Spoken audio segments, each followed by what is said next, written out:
Buen día. En esta oportunidad vamos a revisar el tema que corresponde a anatomía del piso de la cámara pulpar. Esto en base al artículo que han revisado y que se encuentra en el aula.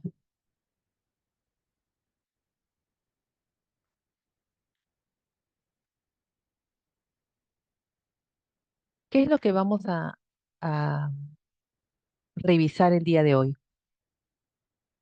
Las observaciones que se hicieron eh, en base a un estudio que está publicado en el artículo que se ha revisado y las leyes que surgieron a partir de estas observaciones.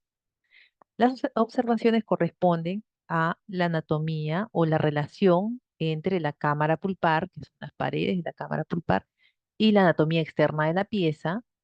Y las otras observaciones es la relación entre los orificios de entrada de los conductos radiculares y el piso de la cámara pulpar. Es importante que reconozcamos la anatomía, que en base a la anatomía vamos a iniciar o vamos a realizar los procedimientos que vamos a efectuar en el área que nos corresponde. En el caso del piso de la cámara pulpar, corresponde a la anatomía de las piezas multirradiculares y hemos establecido que es el límite entre la cámara pulpar y el piso radicular, y los conductos radiculares. ¿Cuándo nos sirve? Nos sirve, por ejemplo, cuando estamos haciendo el acceso cameral y cuando estamos localizando los orificios de entrada de los conductos radiculares, ¿no? Así, si conocemos dónde se encuentra el piso de la cámara pulpar, dónde se encuentra la cámara pulpar, entonces vamos a evitar cometer errores durante el procedimiento. El artículo revisado es un artículo del año 2004, sin embargo, es un artículo base en los textos actuales de endodoncia. Es decir, los resultados que se han encontrado o han derivado de este estudio son, todavía se tienen en cuenta en los artículos base de la especialidad de endodoncia. Los autores son Krasner y Ranco. La distribución del artículo es la que sigue, ¿no? Tenemos el año de publicación del artículo, tenemos la revista en la que ha sido publicada, los autores y el título del artículo. Cuando revisamos un artículo, en la parte de la introducción nos da generalidades sobre el tema que se está revisando y en el último párrafo de la introducción está el objetivo del estudio. ¿Por qué se hizo este estudio? Luego tiene materiales y métodos que nos explica cómo se realizó la investigación o el estudio. Luego vienen los resultados, que es lo hallado por los investigadores. Está luego la discusión, que es la parte del artículo en que los investigadores exponen sus resultados, explican los resultados, más que exponen, explican los resultados que han obtenido y también los comparan con investigaciones de otros autores, ¿no? Y también dan sugerencias de cómo podría mejorar esta investigación que se ha realizado. Luego vienen las conclusiones y por último la bibliografía. Muy bien. ¿Por qué se realizó o por qué se llevó a cabo este estudio? Porque hasta la fecha solo existía en los textos información de cómo hacer el acceso de la cameral o cómo realizar el acceso a la cámara pulpar en piezas que tengan anatomía intacta, anatomía completa. Es decir, en las piezas anteriores toma como referencia el cíngulo y en las piezas posteriores toma como referencia, por ejemplo, en el caso de las molares, la fosa central. Pero los autores vieron la necesidad de hacer un estudio en el que se incluyan dientes que tengan destrucción severa, que estén restauradas, que estén talladas o que estén fracturadas, etcétera, donde la anatomía original de esta pieza se ha perdido, ¿no? Es decir, ya no tenemos cíngulo, ya no tenemos caro cruzal, no tenemos fosa, etcétera. ¿Para qué? Para poder observar la anatomía de la cámara pulpar y la anatomía del piso de la cámara pulpar y observar si hay parámetros que pueden repetirse, que son constantes, que se pueden utilizar en el caso de que la pieza se encuentre severamente destruida o se encuentre con una anatomía que no es la anatomía original que tenía, o incluso si está en una posición diferente. ¿Cómo se hizo el artículo? Bueno, eh, se observaron 500 cámaras pulpares que fueron seccionadas, ¿no? 400 de ellas se seccionaron o se cortaron a nivel de la uca y las otras 100 se cortaron 50 de mesial a distal, 50 de ellas fueron seccionadas de mesial a distal y las otras 50 de vestibular a lingual para poder observar cómo es la anatomía. La mayoría de observaciones se han hecho en las cortes que van a nivel de la UCA. UCA, unión cemento diamantina, unión cemento esmalte, ¿no? En inglés estaba en el artículo CEJ, ¿no? Unión, unión cemento esmalte. Los resultados fueron observaciones que se hicieron para poder llegar a saber, ¿no? ¿Cuál es la relación entre la cámara pulpar y la corona clínica? Relación entre la cámara pulpar y la corona clínica. Y los otros resultados expresan la relación entre los orificios de entrada de los conductos radiculares y el piso de la cámara pulpar. ¿Ya? Ahora vamos a ver cada uno de ellos. Con respecto a la cámara pulpar y la corona clínica, cámara pulpar y corona clínica, es decir, esto que estoy dibujando, la cámara pulpar y la corona clínica, estos son cortes a nivel de la uca, ¿no? Ya. ¿Qué se observó? Se observó en todas las piezas que la cámara pulpar siempre estaba en el centro. Esa fue la primera observación. La cámara pulpar siempre está en el centro. En ninguna de las piezas la cámara pulpar se encontraba hacia un lado de la, eh, de la pieza. Siempre se encontraba en el centro. ¿Ya? ¿Dónde? A nivel de la uca. La segunda observación con respecto a la cámara pulpar y la corona clínica, es decir, esta parte externa que es la corona a nivel de la uca y las paredes de la cámara pulpar, que es lo que estoy mostrando, se observó que las paredes de la cámara pulpar, esto que estamos viendo ahorita, y la pared externa, la corona clínica, son concéntricas. ¿Qué quiere decir esto? Que van a reproducir, tienen el mismo centro, por lo tanto, las paredes de la cámara pulpar van a reproducir la forma externa de la, eh, de la, de la pieza. Por ejemplo, si acá tenemos una saliente, en la parte interna, en las paredes de la cámara pulpar, también habrá una prominencia. Si aquí hay una concavidad o una entrante, en las paredes de la cámara pulpar reflejará también esa anatomía. Entonces se observó que las paredes de la cámara pulpar van a reproducir la forma externa del diente.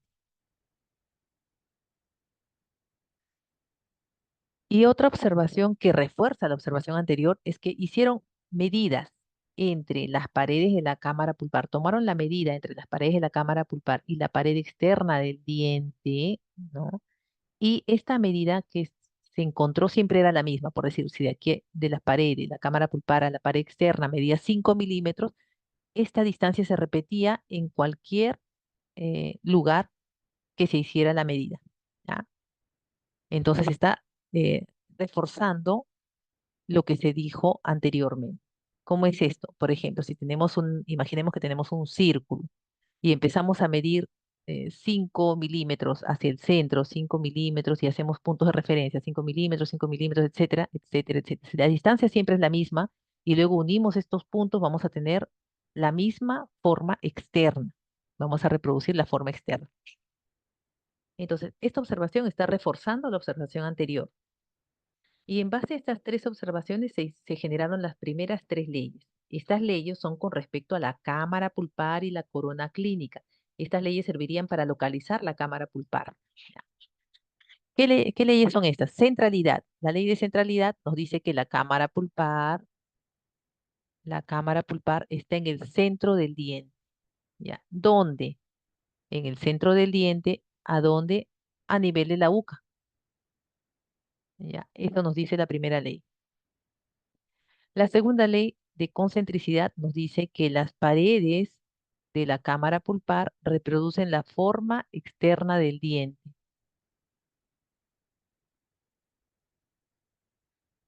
Ya, la forma externa del diente. Y la ley de la UCA nos dice que la UCA es un parámetro repetible o constante para localizar la cámara pulpar. Es decir, Si la pieza no tiene corona, está tallada, está inclinada, está desgastada, fracturada, o con caries extensa o una restauración extensa, tenemos que dirigirnos, observar la UCA y dirigirnos al centro. Ahí estará la cámara pulpar. Entonces, estas tres leyes son para localizar la cámara pulpar. Parten a partir de las relaciones que se observaron entre la cámara pulpar y la corona clínica. ¿Ya? Ley de centralidad, la cámara pulpar está en el centro del diente a nivel de la UCA. Ley de concentricidad, las paredes de la cámara pulpar reproducen la forma externa del diente eh, a nivel de la UCA también, ¿no? Y la unión cemento-adamantina nos dice que, o ley de la UCA, nos dice que la UCA es el parámetro repetible, constante para localizar la cámara pulpar. Con respecto a las relaciones entre los orificios de entrada de los conductos radiculares y el piso de la cámara pulpar, se observó lo primero eh, que mencionan que se observó es que la, la dentina del piso, esta dentina del piso, siempre es más oscura que la dentina de las paredes, ¿no? El piso de la cámara pulpar es más oscura que las paredes, ¿ya? Eso fue lo primero que se observó. Y eso nos sirve, sí, porque cuando estamos haciendo el acceso cameral, removemos el techo de la cámara pulpar y vamos a observar una dentina más oscura que corresponde al piso, que es más, y la dentina de las paredes sería más clara. ¿Ya? Luego, con respecto a la localización de los orificios de entrada, ¿dónde están estos orificios de entrada? Estos son los orificios de entrada de los conductos radiculares. El conducto está en la raíz, en el piso está el orificio de entrada, que son estos, orificios de entrada del conducto radicular. ¿Qué se observó? Que los orificios estaban en la unión de la pared y el piso. Aquí tenemos pared con piso. Aquí tenemos pared con piso. Aquí también tenemos lo mismo, pared con piso. Entonces nos dice la primera observación que los orificios están en la unión de la pared y el piso. Podría estar aquí, aquí, aquí, en cualquier punto, ¿ya?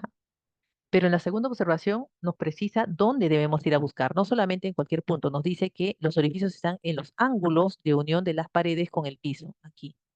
Ángulos de unión de las paredes con el piso, aquí. Ángulos de unión de las paredes con el piso, aquí. Ángulos de unión de las paredes con el piso, aquí. Paredes con piso, aquí. Paredes con piso, aquí. ¿Ya? Entonces, esa es la segunda observación.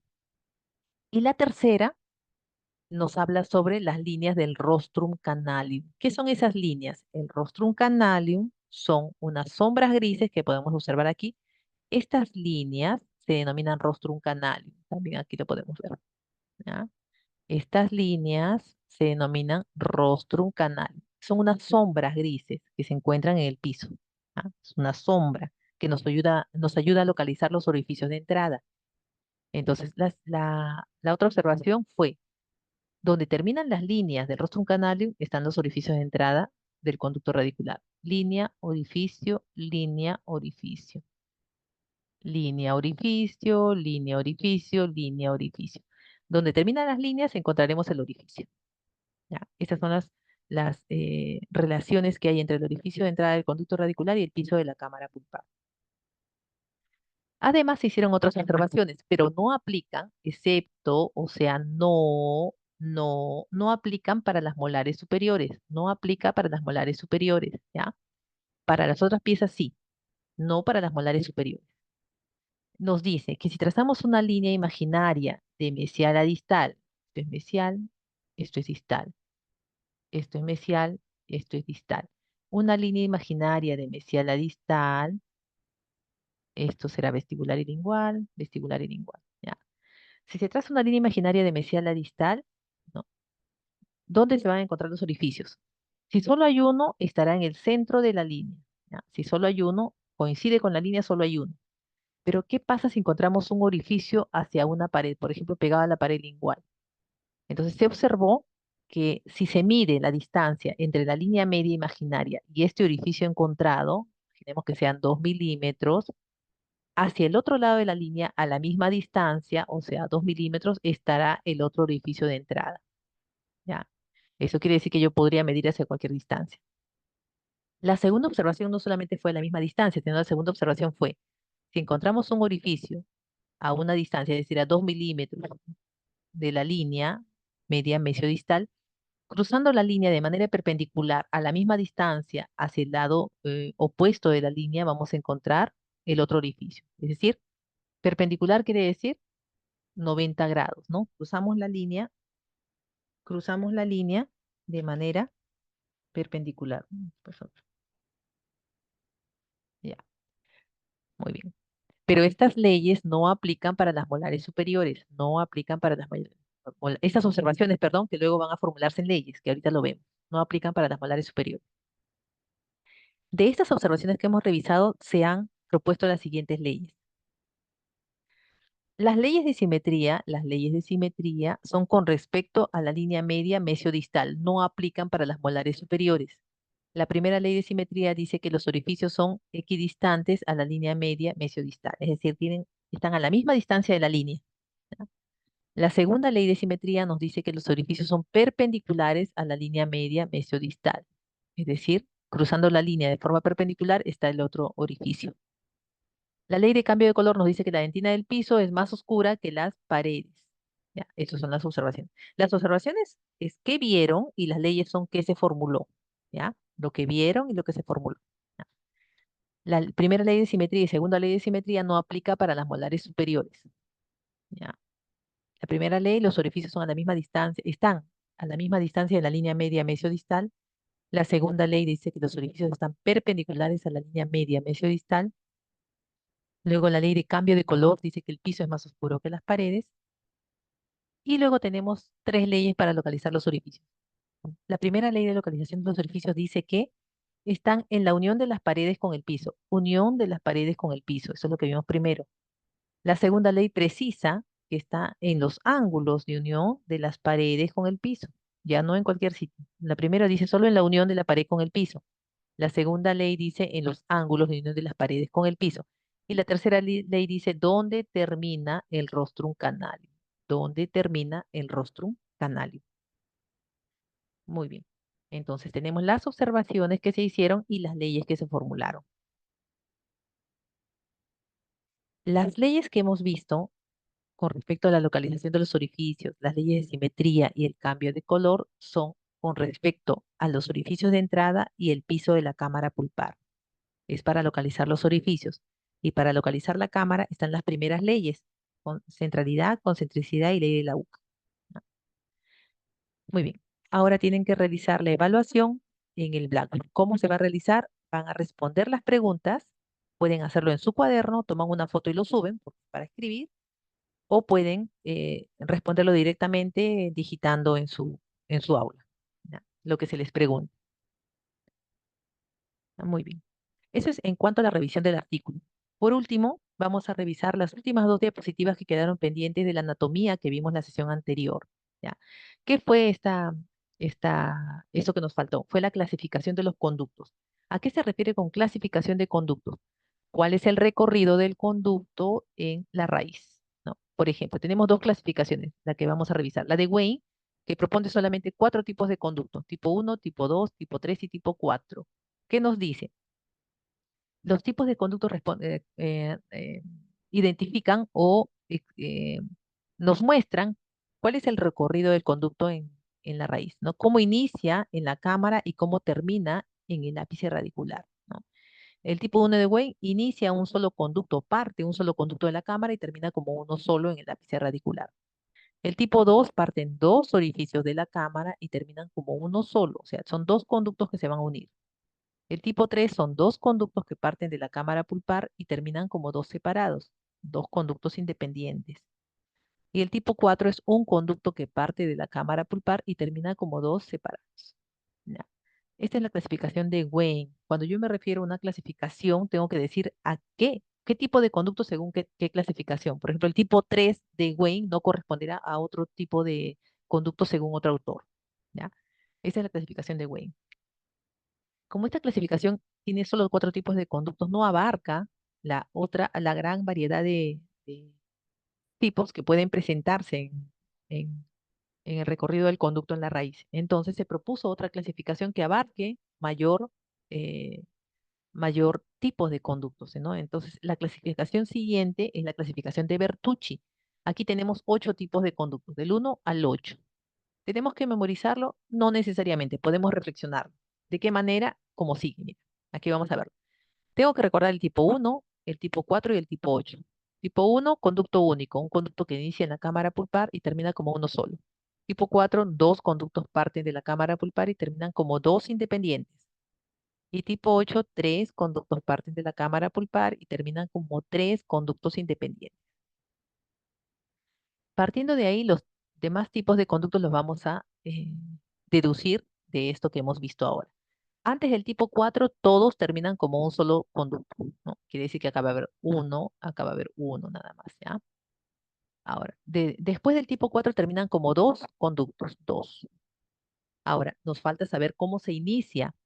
Si el primero inicia en uno, el siguiente va a iniciar como dos, dos. El siguiente será uno, el que sigue dos, luego uno, dos, uno. Ya está. Si ya sé cómo inicia y cómo termina, solo tengo que unir el inicio y el fin para tener la forma del tipo de conducto, la forma de recorrido de ese conducto en la raíz. Pero no puedo repetir el anterior, ¿no? Siempre tengo que hacer o una división o una unión de los conductos para que sea una forma diferente. Por ejemplo, el tipo uno, un conducto que parte de la cámara pulpar y termina como uno solo. Tipo 2, dos conductos que se unen, dos que parten de la cámara pulpar y se unen y terminan como uno solo. El tipo 3, como no puede repetir el tipo 1, tengo que dividir y volver a unir, ¿no? A mi conveniencia. Un conducto que se divide y termina en uno solo. Uno se divide, ahora son dos y se vuelve a unir para terminar como uno solo. El tipo 4, dos independientes. El tipo 5, un conducto que parte de la cámara pulpar y se divide y termina como dos independientes. El tipo 6 no puede dividir, no puede repetir un tipo anterior, que sería el tipo 4. Entonces sería dos conductos que se unen, uno solo, y se vuelven a separar, terminan como dos. Y el tipo 7, que tampoco puede repetir el número 5, que se parecería, sería un conducto que se divide, se une y se vuelve a separar.